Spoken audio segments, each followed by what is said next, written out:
Bom, obrigado, Germa. Eu queria destacar, né, nós fizemos, o Grupo Emancipação do Trabalho fez uma avaliação dos 5 primeiros meses do governo Trump, há 2 meses atrás, mas muita água correu por debaixo da ponte no último período.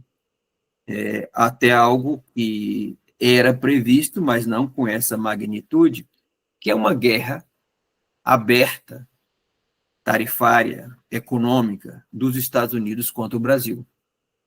Né? No mês de março, quando fez parte da distribuição de tarifas, né, da guerra tarifária, a primeira onda da guerra tarifária do Trump,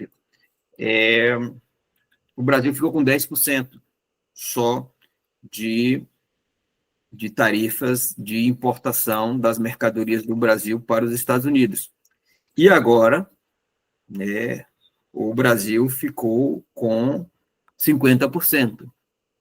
Dentre as medidas draconianas dos Estados Unidos para o Brasil continuar exportando para os Estados Unidos, embora o Brasil não seja superavitário. Deveria ser. As pessoas não destacam isso. E nós temos que buscar ser e não nos justificar, né, como economia que, olha, não nos castigue porque nós somos, a relação é deficitária, então vocês levam a melhor. Não, o país deveria buscar levar a melhor, mais a classe dominante, mais a mídia dominante, mais o atual governo vacilante, não coloca as coisas como deveria ser para ser coerente e consequente na luta pela soberania nacional. Pois bem,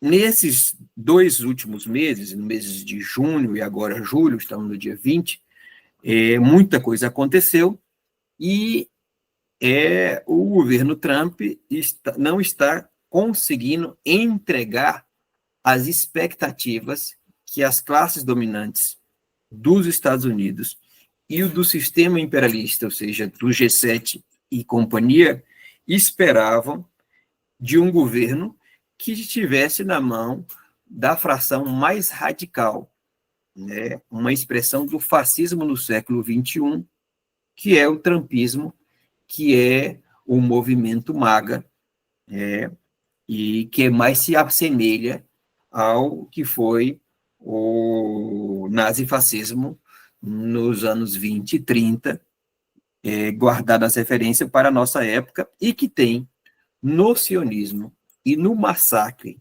dos palestinos, do massacre em Gaza, no genocídio, a sua expressão mais profunda, né, quase como uma experiência dos super ricos de extermínio dos povos oprimidos, dos trabalhadores. Isso não pode ficar ser secundarizado, não pode ser entendido como mais um conflito, e nós fazemos nossas as palavras do presidente Gustavo Petro, que disse, presidente da Colômbia, Gustavo Petro, que disse que Gaza é um experimento dos megas ricos contra o sul global.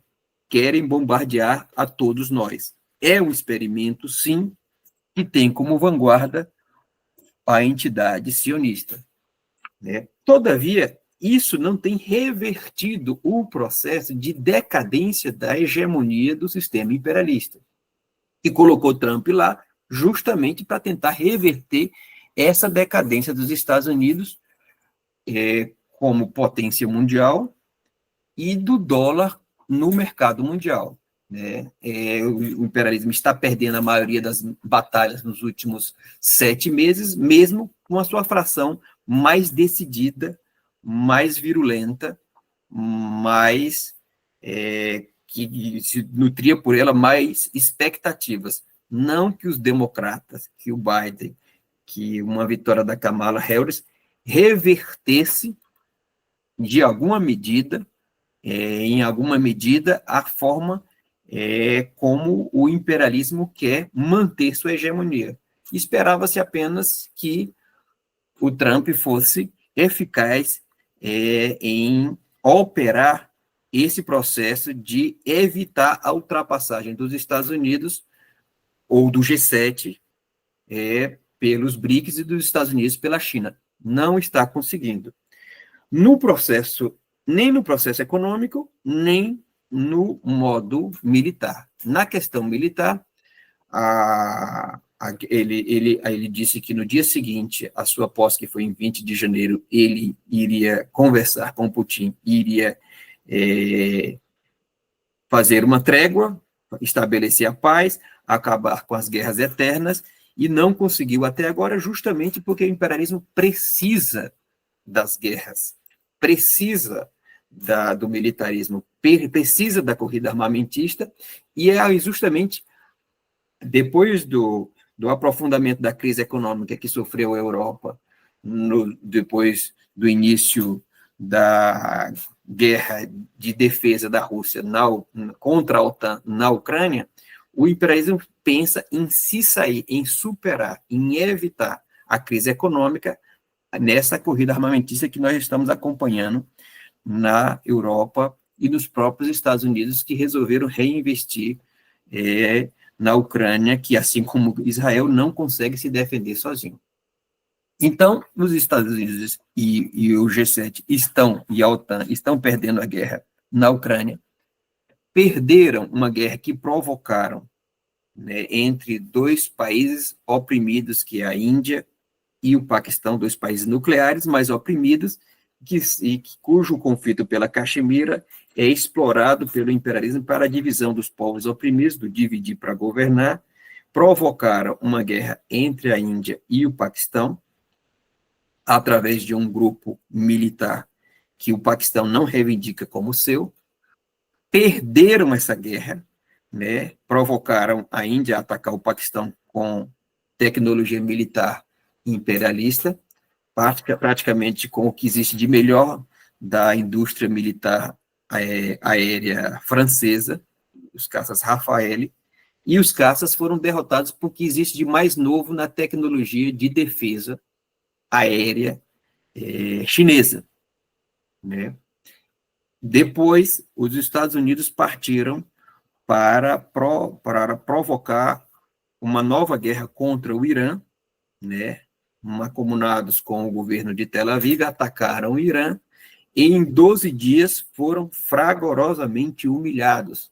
As defesas antiaéreas do imperialismo e do sionismo foram derrotadas pelos ataques hipersônicos iranianos.